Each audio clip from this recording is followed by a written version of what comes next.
बिलासपुर और सरगुजा संभाग में रबी के जो कार्यक्रम लिया गया था उसकी समीक्षा की गई है और खरीफ की तैयारी की समीक्षा की गई है। विशेषकर सोसाइटियों में बीज के भंडारण और खाद के उर्वरक के भंडारण और उठाव की समीक्षा की गई है। इसके अलावा उद्यानिकी विभाग में जो हॉर्टिकल्चरल क्रॉप्स है, उद्यानिकी की फसलें हैं, उसको अधिक से अधिक बढ़ावा देने के लिए, क्योंकि बिलासपुर और सरगुजा संभाग का जो क्लाइमेट है वो इसके लिए बहुत माकूल है, उसको अधिक से अधिक बढ़ावा देने के लिए पशुपालन विभाग में मौसम को देखते हुए, समय को देखते हुए जो आवश्यक वैक्सीनेशन और अन्य तैयारियां की जानी है उसके बारे में दिशा निर्देश दिए गए।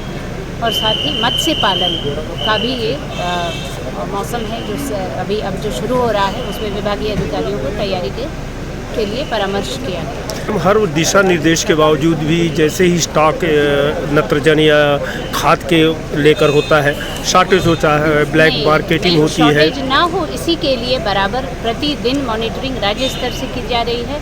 कलेक्टरों के द्वारा भी प्रतिदिन इसकी निगरानी की जा रही है। कई ज़िलों में कलेक्टरों ने दल बनाए हैं, मार्कफेड के अधिकारी हैं, कृषि के अधिकारी हैं और सोसाइटी के जो है कोऑपरेटिव बैंक हैं, उनके द्वारा दल गठन करके प्रत्येक सोसाइटी का की निगरानी की जा रही है कि समय से लगातार बीज का भंडारण चल रहा है, उर्वरक का भी आवक हो रहा है और भंडारण। मत्स्य और वानिकी को लेकर क्या कुछ नए प्रोजेक्ट आपकी तरफ से आ रहे हैं या उनकी वृद्धि के लिए आप लोग क्या प्रयास कर रहे हैं? वानिकी में हम लोग ये प्रयास कर रहे हैं कि हमारी जो शासकीय रोपड़ियाँ हैं उसको और सुदृढ़ किया जाए, जो पिछले समय से जिसमें उतना फलोत्पादन या सब्जी का उत्पादन या जो किसानों को जो हमको पौधे उपलब्ध कराने हैं उसकी अधिक से अधिक क्वालिटी मटेरियल देने के लिए व्यवस्था की जाए। मत्स्य पालन में भी और विस्तार किए जाने की आवश्यकता है। बस्तर संभाग की तुलना में सरगुजा और बिलासपुर में उतना प्रोडक्शन नहीं है। वजह क्या है कि इतनी उत्पादन नहीं होने की वजह?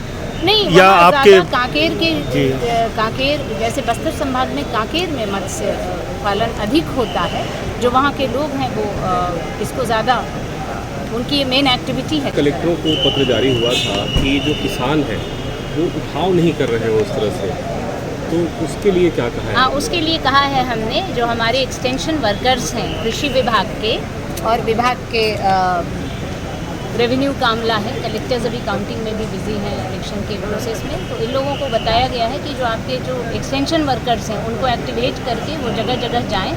स्वयं भी हम लोग भी सोसाइटीज़ का निरीक्षण कर रहे हैं, मैंने भी बहुत सोसाइटीज़ का निरीक्षण किया है पिछले सप्ताह से, तो धीरे धीरे उठाव में वृद्धि होगी।